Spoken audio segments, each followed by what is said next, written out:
هەڵەبجە ئەو شارەی بێ خزمەتە و پراوێزخراوی و نەبوونیەلی کار و چەقبەستووی وای کردووە خەڵکی بۆ ناوچە و شارەکانی دیکە کۆچ بکەن و پارێزگاکە چۆڵ بکەن. بەپێی ئاماری کاروباری ناوخۆی دیوانی پارێزگای هەڵەبجە لە ماوەی چەند مانگی سەرەتای ئەمساڵ تا ئێستا 95 ماڵ شارەکەیان جێهێشتووە. ماڵبارکردن لە یەکی یەکەوە تاوەکو یەکی 95 ماڵ باریان کردووە لە پارێزگای هەڵەبجە و ڕۆشنەتە پارێزگاکانی ترەوە زیاتریان ڕۆشنەتە پارێزگای سلێمانیەوە و زیاتر ماڵبارکردن لە مانگی 1970 پشووە لە مودە ماڵبارکردن زیاترە ئامارەکان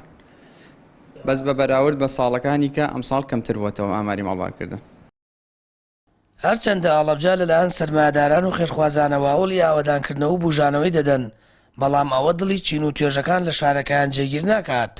بەپێی ئامارێکی فەرمی کە پەیام دەستی کەوتووە لە ماوەی پشویاوی نەزیاتر لە 30 مامۆستا ماڵیان بۆ سلێمانی و شارەکانی دیکە گواستوتەوە کە سییانیان بەڕێوەبەرن.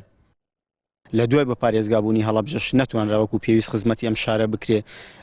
بەشێکی زۆری گەنجان ڕوو لە هەندەرانەکە، بەشێکی زۆری ماڵەکانیش بۆ ئەوەی کە کوڕەکانیان گەورە بووە و هیچ ئیشێک لە هەڵەبجانیە ئەچنە سلێمانی یا شارێکی تر بۆ ئەوەی کەوا بتوانن مناڵەکانیان بخەنە سەرکارێک. من وەکو ڕۆشنبیرێک یا وەکو نووسەرێک یا وەکو ڕۆژنامە نووسێک لێرە ئەگەر من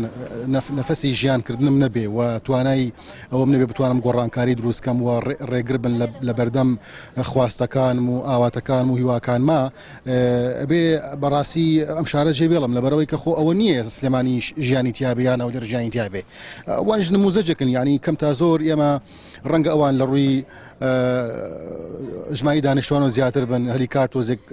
باشتر بێ، بەڵام بەو چەشتنیش نییە، ینی ئێمە بڵین وڵا کاکە سلێمانی هەلیکاری زۆرە ژیانی تیا خۆشیان هەولێر شارەکان بە هەمان چەشن، بەڵام هەڵەبجە شوێنێکە بەڕاستی عەزل کراوە وەزیر و وەزارەت و ئەنجومەنی وەزیران و حکوومەت و حیزب هێن بە مەراسیمێکی شایستە و لەژێر دروشمی ناونیشانی گەورە گەورەیە دێن ئەڵێن ئەمە پرۆژەمان بۆ هەڵەبجە کردەوە، بەڵام ئەبینی بە درێژایی 10 ساڵی ڕابردوو 2 پرۆژەم پێ بڕێ لە هەڵەبجە جێبەجێ کرا بێ ئەگەر حکوومەت کردبێتی مەسەلەن بنمونە. هەڵەبجە لەوەتەی کراوەتە پارێزگا حکوومەت پرۆژەیەکی دیار و استراتیژی تێدا جێبەجێ نەکردووە ببێتە جێگەی دڵخۆشی خەڵکی شارەکە و سیمای ئاوەدانی و پێشکەوتنی پێوە دیار بێت.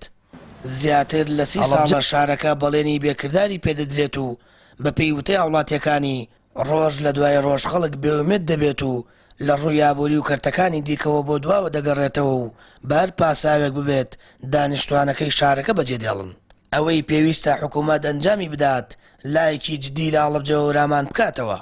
ئەگینا ساڵانی ئایندە چۆڵکردنی پارێزگاکە لە حاڵەتەوە دەبێتە دیاردە و ڕێژەیەکی زیاتری خەڵک شارەکە بەجێ دێڵێت.